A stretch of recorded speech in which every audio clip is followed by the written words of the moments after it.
Hi everyone, welcome to EDUA 516, Instructional and Transformational Leadership. My name is Suna Chang and I will be your professor for this term.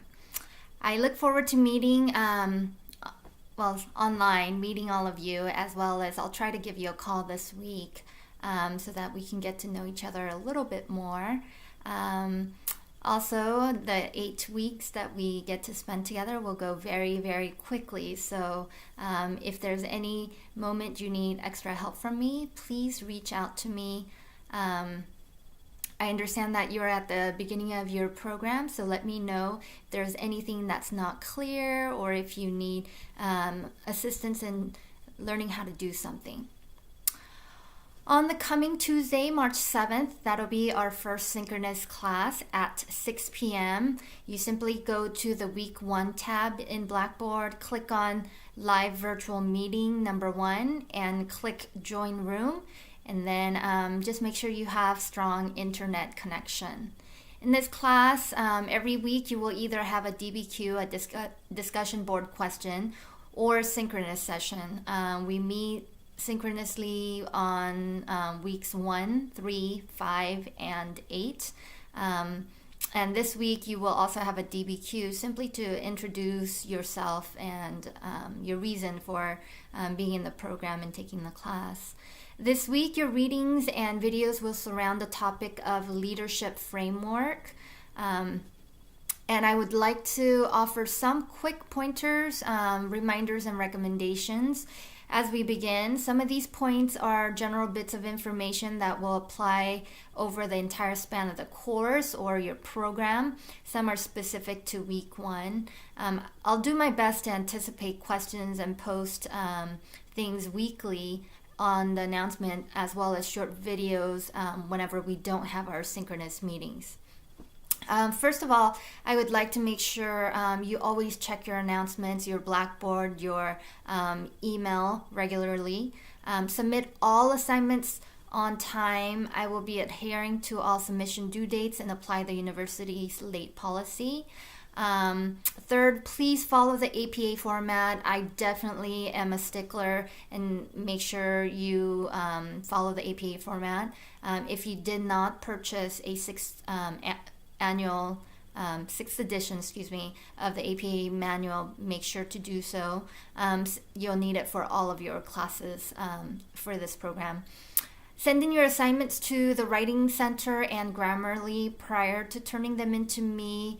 And you just want to keep in mind that whenever they make suggestions, you're the one that decide whether you want to accept or not go with their suggestions. And then do your course reading. There's a lot of reading, but it's going to be where you get a bulk of your content. Make sure to read your syllabus very thoroughly. I stick to the rubric, so you definitely want to know exactly what I'm looking for when I'm grading your assignments. Peer DBQ responses, etc. I will look for a nice balance when you're doing your DBQ between evidence of your reading as well as your personal idea and opinion. So you want to have a good balanced response when you're referencing the text or outside research, which we call and refer to as scholarly articles or journals.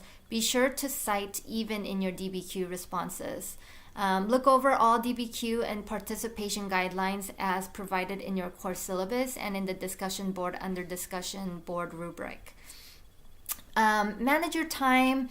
Many of you are working full-time and have families. The assignments are laid out for you, so plan your time wisely. Work on them regularly. Definitely don't procrastinate. Something we tell our students, but sometimes we find ourselves doing the same thing, right?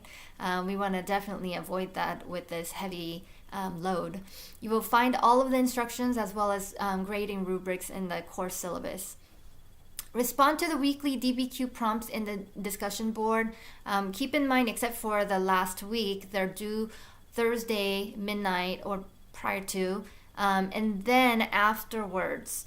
You want to post additional participation posts in the form of responses to your peers' DBQ posts. And those are due on Sunday nights. Sometimes I'll join the discussion or sometimes I'll just give you feedback afterwards. Responding to my post will count toward fulfilling the required number of participation posts as well. Please note, once the work week is ended, you will not be able to earn credit for posts submitted after Sunday. And what was I going to say? Keep in mind again that week 8, your initial post is due Wednesday, and then your peer responses are due Friday. While you are able to read this message prior to the start of class, please do not post in the Blackboard classroom until the official start date. And don't allow yourself to get overwhelmed. Reach out to us, reach out to your advisor for any support, because it really should be a wonderful program where you're learning a lot of skills that you're going to need, as well as the theoretical understanding, preparing you for an administrative position. But above all, remember that God knows what you can handle, and He never gives you more than what you can bear. So just trust in Him, do your part, pray, and He promises you peace which transcends all understanding. So God is good. Again, I look forward to working with you. Have a wonderful day. I will see you Tuesday.